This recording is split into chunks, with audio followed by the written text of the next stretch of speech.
കൊല്ലൂർ പെരിയ പഞ്ചായത്തിൽ പ്രസിഡന്റ് തെരഞ്ഞെടുപ്പ് മുടങ്ങി. സ്ഥാനാർത്ഥിയെ ചൊല്ലി കോൺഗ്രസിൽ തർക്കം രൂക്ഷമായതിനെ തുടർന്നാണിത്.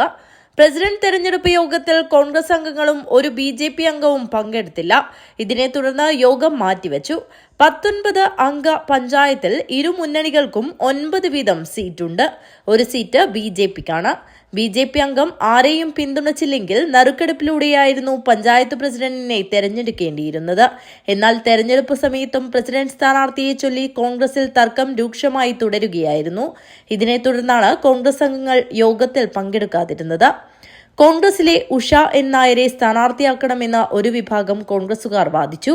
അതേസമയം കാർത്യായനിയുടെ പേര് മറുവിഭാഗം കോൺഗ്രസുകാർ ഉന്നയിച്ചു. ഇതോടെയാണ് തർക്കം തുടങ്ങിയത്.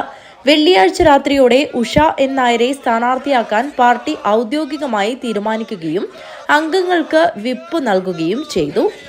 എന്നാൽ കാർത്യായനി, രതീഷ് തുടങ്ങിയ 3 കോൺഗ്രസ് അംഗങ്ങൾ പാർട്ടിയുടെ വിപ്പ് തിരസ്കരിച്ചു. പ്രശ്നത്തിൽ KPCC നേതൃത്വം ഇടപെട്ടുവെങ്കിലും കാർത്യായനിയും രതീഷും അനുനയത്തിന് തയ്യാറായില്ല. BJP അംഗം സന്തോഷ് പഞ്ചായത്തിൽ എത്തിയെങ്കിലും യോഗത്തിൽ ഹാജരായില്ല.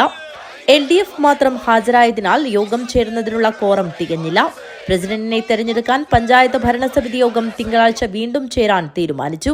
News bureau, Kanhangad.